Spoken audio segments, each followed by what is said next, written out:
So the agenda tonight. Thank you very much, Jillian. I forgot about this.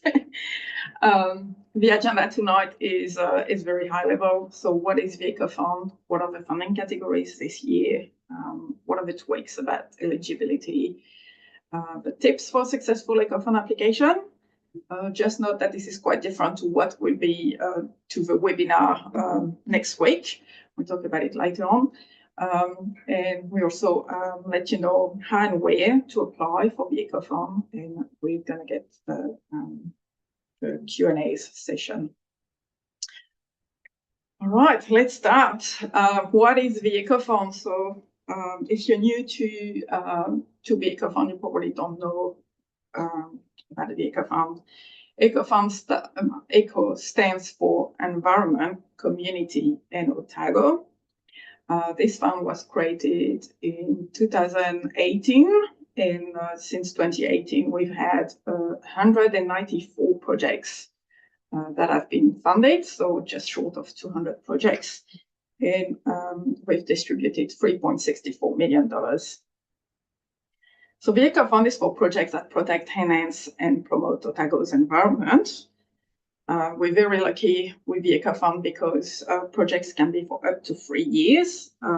Usually, like funders have projects for up to 1 year. So that gives a little bit of freedom for groups to do the project on a maybe longer scale of time. So we only have one EcoFund round per year. And it's opening pretty soon on 16th of March. And we only accept one application per applicant per round.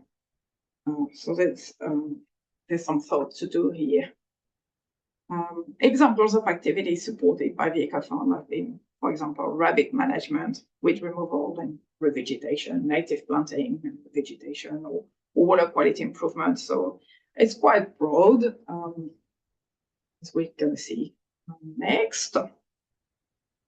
So for 2026, the application's opening between the 16th of March and the 19th of April, so about a couple of weeks. We still have 6 funding categories, but there's been some tweaks. So last year there was a review of the EcoFund. Every year we review the EcoFund, but last year was a light review, so there's some tweaks to eligibility and assessment criteria, as well as terms and conditions.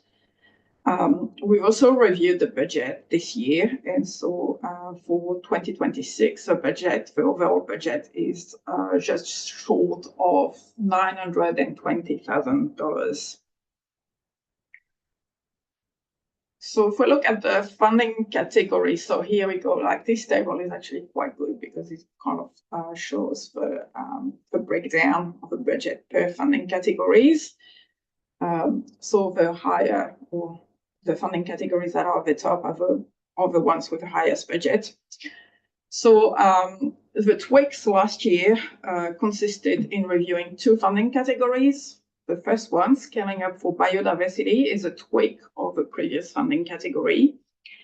And we've removed one funding category that was critical source area management on private land, and that's been replaced with hill country. I'm just trying to move my. Has been replaced with hill country erosion management here. So you see that there's a funding cap per project. So we talked about having projects for up to 3 years, but the funding cap is per project. So if regardless of how long your project lasts for, the cap is per project. So if we look at the general funding category here, the cap is $50,000. So whether you're a 1-year project or 3-year project, it's $50,000. I'm going to go through every funding category in the next slides, but yeah, basically this is the big thing. So the scaling up for biodiversity is the only funding category that has a bottom funding amount, so it's $50,000. But otherwise, there's no limit, like you can apply for as little or as much you want within the funding cap. So last year, we've actually adopted some funding category objectives, and these funding category objectives have been set up so that it helps applicants deciding which funding category suits them best for their project. And so I'm going to go through the funding objectives for each funding category, and I'm going to provide a bit of additional information. So for scaling up for biodiversity, actually, I'm going to say something else before.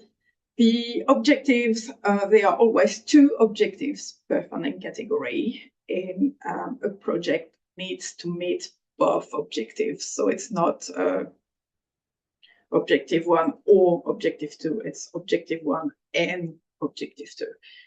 So for scaling up for biodiversity, the objective is to protect and enhance native biodiversity to grow in scale and impact, and to support community groups to obtain experience in delivery of biodiversity outcomes, and to transition towards the large-scale environmental fund or other funding opportunities enabling long-term success. There are some key words here. So we're talking about native biodiversity, and you'll see later on that there's an assessment criterion that is specific to significant biodiversity values. So we're expecting projects to deliver on this significant biodiversity values. They need to have some, but also to this funding is to give the opportunity for community groups to expand on the project, or to actually get a new project that allows them to gain that experience to leverage other funding. So that's these are the 2 key things for this funding category. You'll see that there is a C against this funding category. The C means that community involvement or engagement is required for that funding category. So if we look at the second funding category on this table, we've got the general funding category, and it's very broad. The aim of this funding category is to protect and enhance Otago's environment and to enable community-led environmental activities.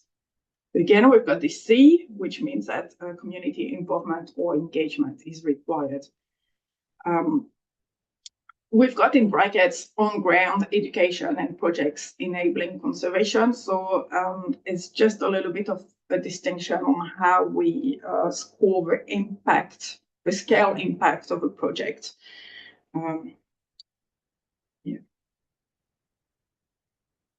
The third funding category we've got is sustained rabbit management. Again, you see that there's a C, so community involvement or engagement is required with this funding category. The objectives are to manage rabbit populations in new or existing community program areas, and to enable landowners and community to work together to manage rabbit populations. So you can see that there's a strong focus on community. The community word appears on the first objective, but also on the second objective. And note here that there's a distinction between rabbit control and rabbit management. So rabbit control is basically poison, or having a contractor that spreads a poison around. So rabbit control is actually required under the Otago Regional Otago Pest Management Plan 2019-2029. And when an activity is required against this plan, it means that we do not fund this activity. So what type of projects can we fund with this funding category? We've had projects with rabbit netted fencing as part of a community group, or different adjacent landowners working together. The development of a project where they're all going to work together to control rabbits, but it's all going to get a bit of infrastructure so that they've got a more manageable controlled area. Less in space means that they're going to be able to control these rabbits more effectively. We've also had applications about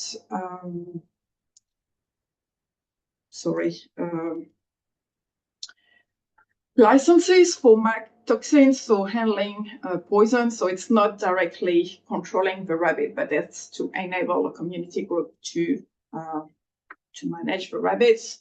We've also had projects where we funded a hui, where some experts came and helped the community making a decision on how they would manage the rabbits. Biodiversity enhancement on protected private land. So the objectives are to enhance existing protected area of biodiversity on private land and to enable private landowners to maintain existing biodiversity. We've got a few keywords here. We've got protected areas. So what we mean with this is it can be a significant natural area. It can be a QE2 covenant. It can be wetland of regional significance. So anything that shows that there is a formal protection of the land is going to be eligible. And then it's also to be on private land. So it cannot be on land that is managed by a territorial authority or a state-owned enterprise or government agency. There's a bit of help on this on our website, but you can also talk to me about it if you've got any question. So we've got this new funding category, Hill Country Erosion Management. And the objectives are to reduce sediment and soil loss through erosion control measures in high country and to support stock exclusion fencing and or tree planting for erosion control. A few things here. Hill country is defined as land with a slope between 15 and 25 degrees. And it is to be in an altitude of less than 1,000 meters. There is an eligibility criterion about non-native plants. Usually non-native plants are not allowed, but for that kind of erosion management projects, it may be that non-native plants are required depending on best practice and things like that. So if there's something like that, and you've got a project with non-native plants, maybe talk to us before you apply. And the last funding category is weed removal and revegetation. So again, we've got the C, it requires community involvement or engagement. And the objectives are to improve native vegetation through removal of weeds, pest plants, and rehabilitation, or to increase area, not all, but and to increase area of native terrestrial biodiversity. So you see here we've got the word pest plants. If it is a pest plant as defined in the Otago Pest Management Plan, we won't be able to fund, for example, the spraying of it. So we've got a gorse and broom free area in Otago.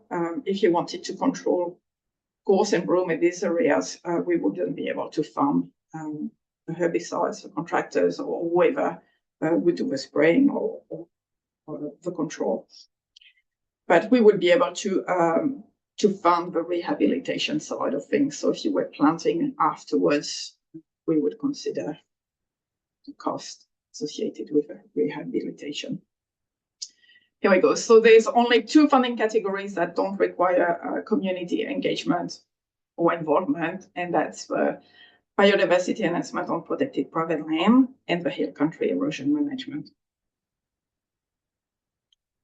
Next, we're talking about applicants' eligibility. Sorry, this slide is quite big and quite scary, but what you need to understand with this is that if you, for example, a registered charitable trust, you can apply under each funding category.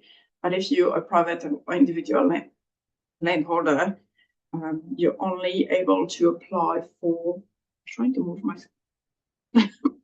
my mouse here, only able to apply under the biodiversity, no, that's not coming, biodiversity enhancement on protected private land or hill country erosion management. So this table is basically available on our website. A few things here, like I said, territorial authorities, state-owned enterprises, and government agencies are not eligible to the EcoFund. You'll see that I've got some text in yellow over here. Incorporated societies, there's some re-registration that is required under the Incorporated Societies Act, and it requires these entities to re-register by the 4th of April 2026. So if you're not sure, maybe just check on the company's register website, because it should be a date of re-registration, sorry. Yeah, so that's if you're not re-registered after the 4th of April, that means that you're no longer an incorporated society. Another thing that doesn't, another category of applicants that doesn't appear here is businesses. Businesses are a little bit of a gray area, so they could be commercial gain. So if you're a business and you want to apply to be a fund, maybe just talk to us. The applicant's eligibility also is impacted with whether you're a previous successful grant recipient. So we are looking at whether you've reported to us and your final report has been accepted. This year, there's a few changes, and we are trying to allow groups that are almost finished with the project to be eligible, because we understand that applying once a year can be quite restrictive. So if you haven't finished your project, that means that you're only able to apply in 2 years' time. So if you spend 75% of the funds and you're almost completed with your project, you are able to submit a progress report. But yeah, again, maybe just have a chat with us. Projects eligibility, we're almost like we've got another slide afterwards about projects eligibility, but this slide is pretty easy. This is like the obvious stuff. The project must be located in Otago with the Otago Regional Council, so we're not going to fund projects for other regions. Projects must align with the objectives of the relevant funding category. If we've got the systematic management, we're not going to fund planting, for example, under that funding category. The projects must be feasible, realistic, and achievable. We're talking ratepayers' money, so we just need to ensure that we're giving money to projects that that got the best chances of success. Projects cannot be funded for more than 3 years in duration. It's pretty obvious. And then we've got the eligibility criteria that are going to impact your application. So management agreements or relevant written permissions that allow the project to be completed on site must be in place before submitting the application. We've had some issues previously where the management agreements were not sorted, and that just means that there's delay with the project starting, but there also can be some misunderstanding on what can happen on the land. So it could be that you apply for planting, but the landowner doesn't allow you to plant natives there. So it's just making sure that your application is very strong, and that gives us that certainty. There's a new requirement this year. One quote is required for expenses between $500 and $2,000 excluding GST, and 2 quotes are required when these costs exceed $2,000. What I would say is, if you're GST registered, that's easy. If you are not GST registered, we can pay for the GST equivalent if we know that there's GST cost associated with what you want funded. So let's say you want 10 plants and they're $10 each, excluding GST. That's $100. If you do not provide us with a quote for this and you are not GST registered, that means that you're only going to be given $100. However, your cost would be $115. So you're going to have to pay the $15 if we haven't received a quote that shows that GST is involved with that cost. And so also we've got wages that are capped. For the general and scaling up for biodiversity funding categories, they are capped at $50,000. And for all the other funding categories, they are capped at $15,000. So scaling up for biodiversity, the funding max is $150,000. So that's where you need to look at how much your wages are. And sustained rabbit management, so the funding is for up to $50,000, and the wages are capped at $15,000. What I want to say also is that wages are different to contractor fees. So wages are for when you employ staff. If you employ staff, you pay them their wages, but if you get a contractor, they submit an invoice.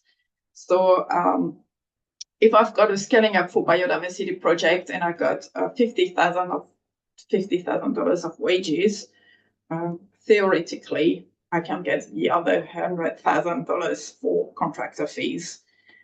There's no impact on contractor fees on wages. Maintenance cost. Previously, council understood that you start a project, but you need to maintain the gains of your project, and sometimes if you don't get funding, you're not able to continue with the project. So it's a little bit of a balancing act. So they agreed for the maintenance cost of projects that were previously funded by Ecofund to be funded for up to 2 times. So if you're successful, like you can be successful with the maintenance of a project for 2 rounds, basically.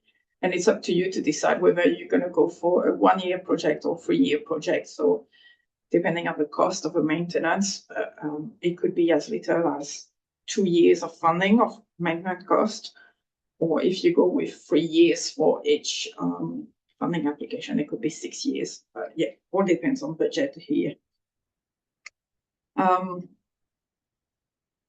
Exclusion. So what is excluded from funding?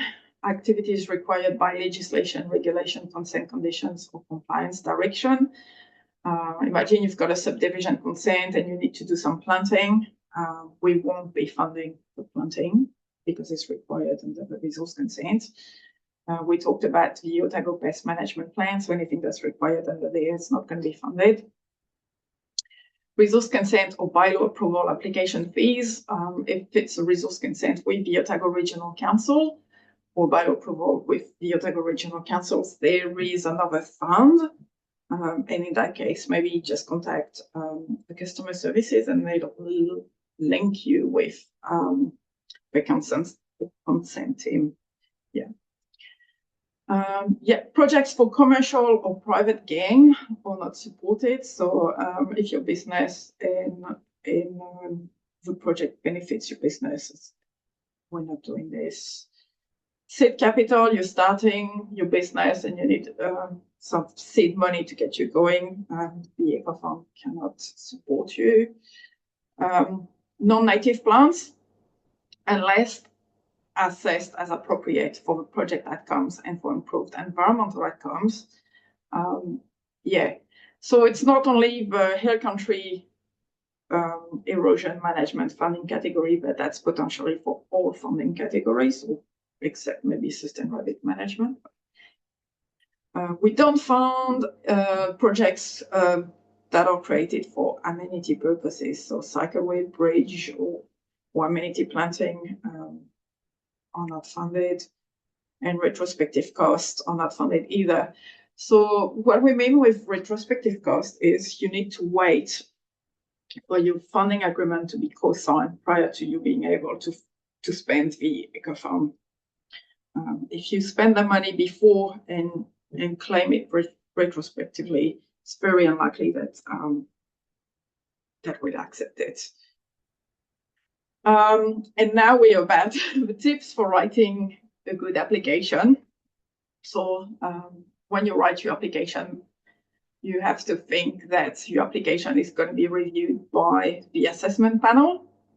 The assessment panel is scoring each application against assessment criteria. So you're going to have to make your best to review your application against all these criteria and make sure that you can score as high as you can against each of these. So we've got project objectives aligned with the funding category objectives or outcomes. Yeah, it's basically reviewing whether your project aligns with the two funding objectives of the funding categories. If it doesn't, it's going to be ineligible. You're going to score 0 and it's going to be ineligible. Applicants' capacity feasibility is basically, are you going to be able to deliver your project on time? Do you have the knowledge? Do you have the capacity, the staff, the expertise to deliver your project? Impact of a project scale. We've talked about on-ground projects, education projects, and projects that enable conservation. So again, that's like the bigger the scale, the bigger the points basically against this criterion. Biodiversity and cultural environmental values. We look at whether there are significant biodiversity values. That can be threatened species, that can be what type of habitat is a project site in, and things like that. Cultural environmental values are assessing macaque species and tauca species and the habitat. So if your project, for example, targets hoiho, the yellow-eyed penguin, the hoiho is a tauca species, so it's likely to get 1 point.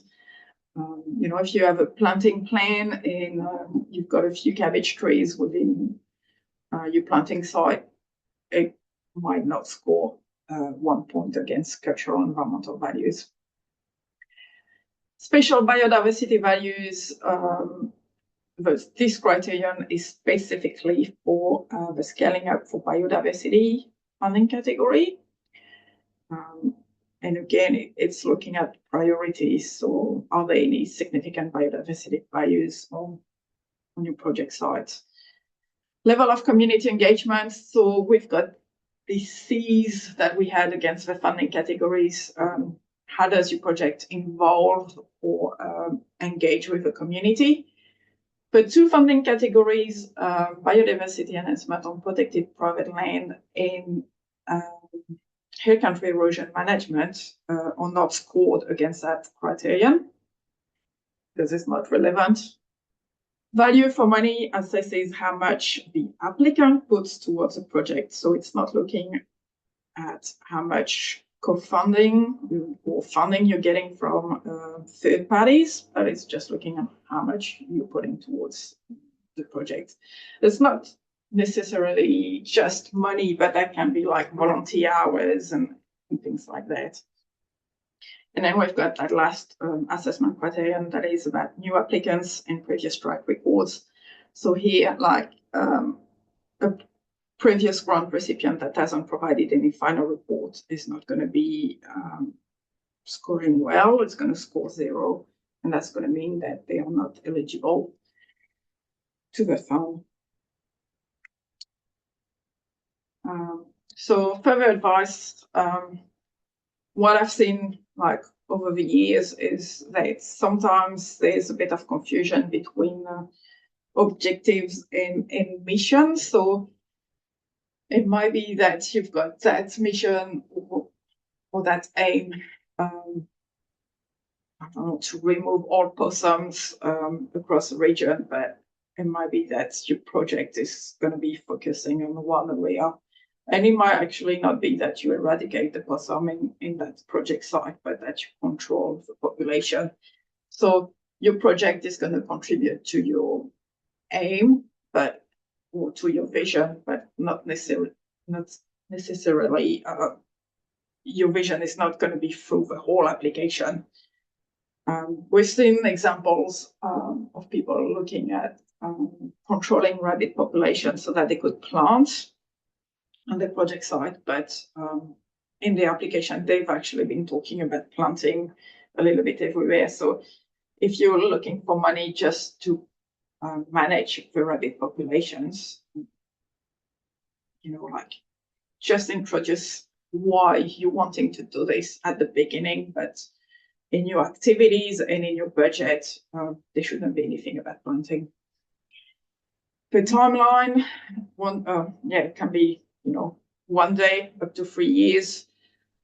Location and ownership, we've talked about this. What can you do on site? Sometimes there's health and safety consideration. If there's too much of a slope on a part of a project site, it might be that the volunteers cannot do the work, but maybe a contractor who's got special machinery and with extension poles and everything can do the work. So it's good to know your project site. What kind of activities are you going to do? So sometimes, if you're just doing planting, but you actually need to prepare the site first. So there's all these things that you need to take into account. Actually, we see monitoring below that, are you going to do some monitoring? So is your monitoring part of your activities? How are you going to do this? The outputs, we're going to ask you in the application form to let us know what type of outputs you're expecting for your project. So this is part of your application that's scored. And at the end, if you're successful with your project, we're going to ask you to report on outputs. So you said you would do 10 hectares of planting. Have you done these 10 hectares? Have you done less, more, the same amount? The maintenance of a project, it's quite crucial. You need to think about it early because there's financial implications with it. So if you're planting, how are you going to make sure that rabbits are not going to eat your plants, or how are you going to make sure that the plants are irrigated and don't dry out and die? So all these things should be part of your project, and obviously the budget. And anything that change in any of these points above will impact your budget. What I wanted to say with budget also is when you get volunteer hours or volunteers input into your project, there is a contribution there. So make sure that you record this in your application. So just a little bit summary here. Advice is to consider early on any information that you're going to need from third parties. Sometimes it takes time to collect these things. So resource consents and other approvals can actually take a very long time. And if you don't have any resource consent and you need one, it might be that you might be in the best position to apply next year to the EcoFund. Management agreements, written permissions, like if you get that good conversations with the landowners or the land managers, it's going to strengthen your application. They know what you're wanting to do. They're going to tell you what you can do, what you cannot do on the site. And quotes too. Sometimes you need to ask your contractors for some quotes. So if you're dealing with contractors also, talk with them about the scope of what you're wanting to achieve, but also insurance, but health and safety. And we're going to get Wayne to talk about health and safety in the next 2 slides. How you will monitor and maintain the project's benefit is very important too. So consider this now. Like we say, the assessment panel is going to look at how you're going to maintain the project's benefits. If you're not going to maintain the project's benefits, maybe it's not worth funding the project. And also, if you need to submit your final report, don't wait for the last minute. So I think I've got something here, and I actually recommend that you get your final report to us by the end of March, because it needs to be approved by the time the funding round closes. So it needs to be approved by the 19th of April. And for those who are wanting to apply for progress report, as they haven't strictly finished the project, I think the timeline is by the 30th of March. So don't leave it to the last minute. Just get on with it, and maybe Yeah. And so now we've got health and safety. We've got Wayne. Wayne, I'm going to ask you to unmute you. Lovely. I'm ungagged. Thanks, Elodie. Kia ora tātou, everybody. Elodie's made some really good comments there that kind of overlap with some of the health and safety items that I'll touch on as well. The first one being plan early. Start thinking about the activities. Start thinking about what your health and safety responsibilities will be for any individuals, whether that's workers that are voluntary workers, or whether it's contractors that you've had to engage for specific items of work. You need to be planning that as early as possible. The main reason for that is that, as Elodie mentioned, that the funding round is a relatively short time scale, and when you come to submitting your health and safety planning, there may be some conversations, some two-way, backwards and forwards discussions that take place, and that can chew up a little bit of time. So the earlier you prepare your work, the quicker you can get it into LOD, and the quicker we can discuss it and get to the point where you need to be. So planning early is really important, and that means not just your own planning, but working with those stakeholders that you may be required to engage with, whether that's a landowner, whether, as I said earlier, it's a group of volunteers, or it's another PCBU, a commercial enterprise which you're engaging as a contractor to undertake work. So you can see there that the health and safety plan approval is a condition of the agreement, and without approval, there will be no proceeding with the funding. So with that in mind, we want to make sure that you guys get what you need as early as possible, and that we can come together and help. So that's where that two-way conversation can take place, but it can take a bit of time. We do have a template, and Elodie's kindly put the link on the bottom of the page there. And that template will certainly assist you with your planning for the project activity. It will assist you with working with all the stakeholders. It's a good record of the requirements that will be needed for your safety plan. And it's very robust and it's detailed. So if you're able to use that as a template, and if you can fill all those sections out, there's a good chance that your health and safety plan will be reviewed and accepted relatively quickly. More than happy for you to use your own safety plans, but it might be worth having a look at the template that Elodie's provided there, just so you can check it against your safety planning to see if you've missed any sections that might slow your application down. If you could move to the next slide, Elodie. Yeah. Lovely. I mentioned a moment ago that the safety plan template that Elodie's provided in the slide there is really robust and detailed. It covers all of these sections and more. As a minimum, a safety plan needs to consider the areas that we've got on this slide. So you'll be looking at, what is the project about? What are the separate activities that will take place in that project? And then a step-by-step breakdown for each of those activities. How will they be undertaken? Are you going to be doing it yourself? Are you doing it with voluntary workers? Do the workers need specific training? Is there a particular age group of workers? Do the workers, so when I say workers, I mean volunteers as well. Do they have any needs that you need to cater for? So we need to consider that. So who's going to be undertaking the work, and how will they be doing it? What equipment will they be using? Will they need any protection from the environment or the conditions that they're working in? When will the work be undertaken? So consider the risks associated with timeframes, and also the whether or not the location that you're working in will be busy at that particular time of day. Consider when to undertake the work so it causes the least amount of disruption to not only the workers that you've engaged, the volunteers and what have you that are undertaking the work, but also other people that use that site. Health and safety is not just about the people you're working with. Health and safety is also about the people that use that area that may be impacted by the work you're doing. So give some consideration to that too. And Elodie touched on some of the site-specific hazards. You know, look at the incline that you're working on. Consider whether you're close to a body of water, Are you working at height? All of those activities, all of those elements of undertaking activities will increase the risk of the work that you are undertaking. And the higher the level of risk, the more consideration and control and documentation I would expect to see. So give that some thought.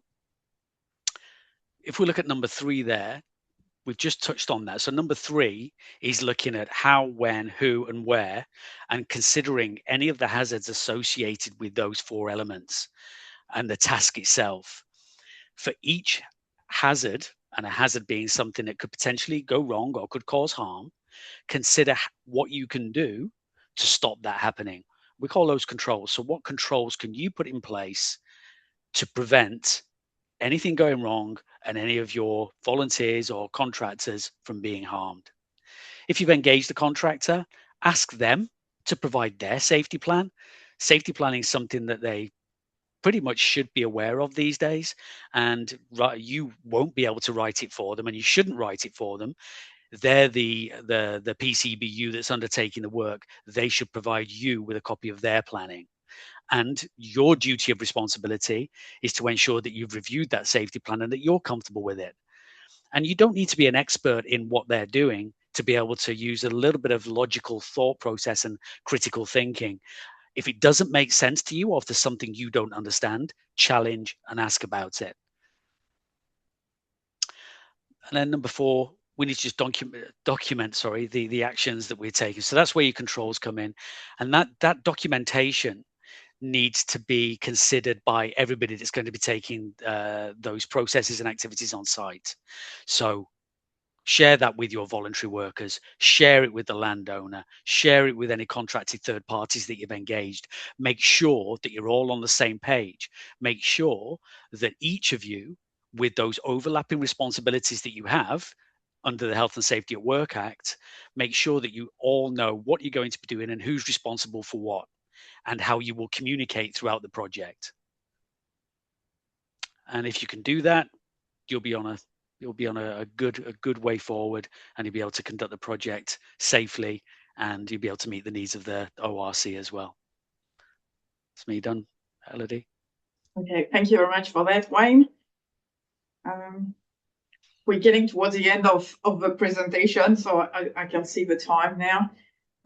What I just wanted to say is lots of information is on our website, so all the slides we've discussed before are just kind of extracts from all of these web pages. Sorry. Yeah, I'm just wondering if I can actually show you quickly. If I go here under EcoFund, this is a way I like looking at things. So I've got funding categories, eligibility assessment criteria. But if you're on that EcoFund webpage, just kind of read through, go to the bottom, you see you get funding categories. Once you click on funding categories, you're going to get the tiles and woo.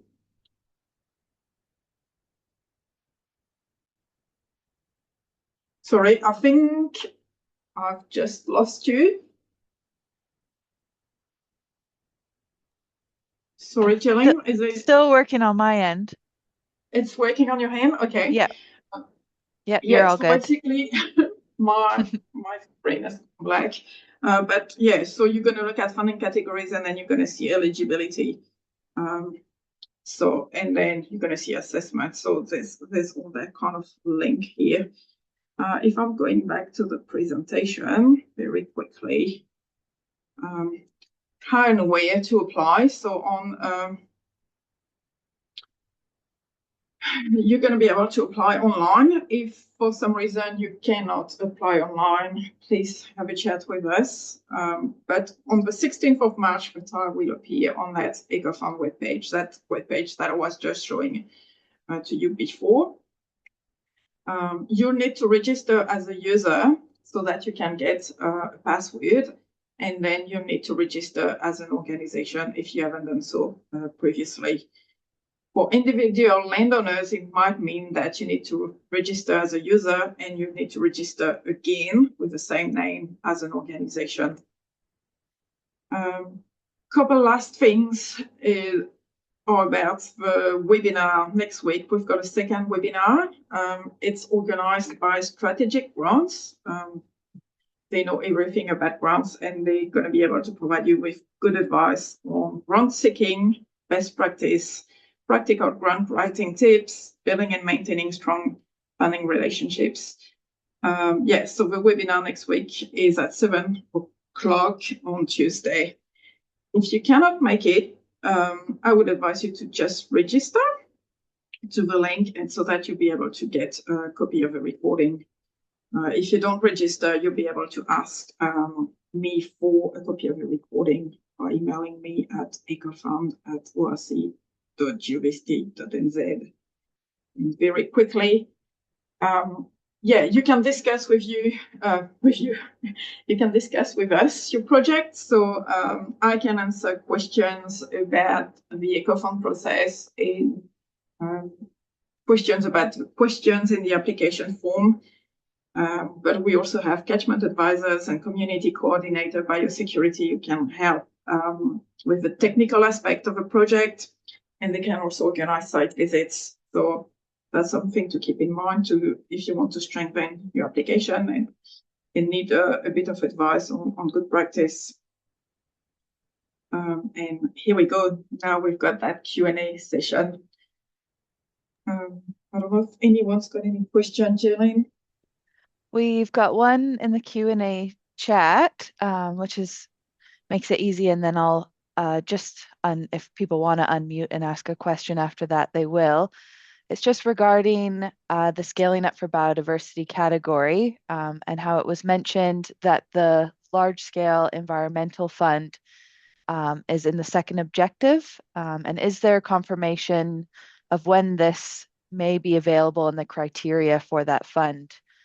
As it could be hard to decide on a timeline for the application if there isn't clarity yet on when that may be available, if it's a key objective. I did just make a note that the objective for that Scaling Up for Biodiversity Fund is to support community groups to gain delivery experience and transition towards the large-scale environmental fund or other long-term funding. So not just exclusively the large-scale environmental fund, but I didn't know if you wanted to elaborate further on that, Elodie.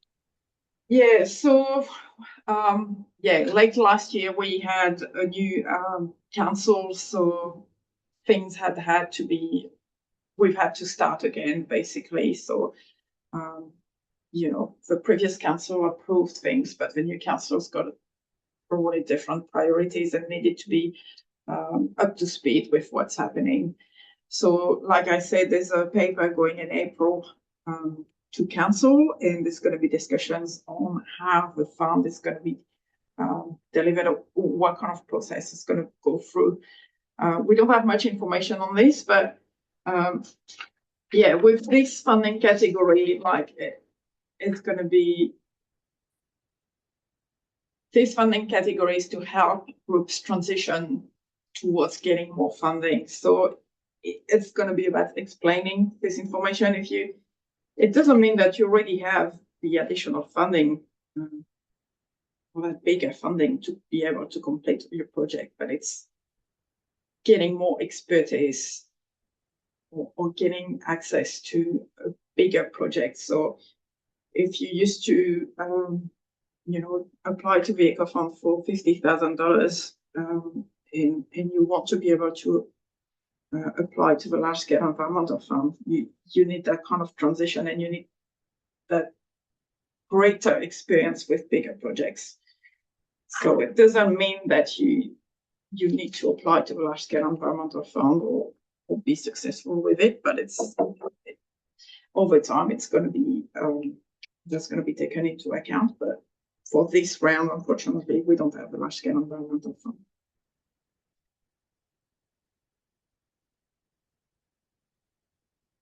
I hope that answers the question. I don't know, do we want to give people the option to unmute, Jillian, if there's any other question? Yeah, I've just put that off now. So if anyone has a question they'd like to put in, otherwise you can quickly put it in the chat, the Q&A chat as well. Otherwise, as Elodie said, we're always available to take a phone call or an email and answer questions privately. That's right. So yeah, there's that contact Ecofund form online, but there's also this email address or that phone number. Yeah, we're available, and we know that, like, especially if someone applies for the first time to be Ecofund, it's always good to have some conversation with us.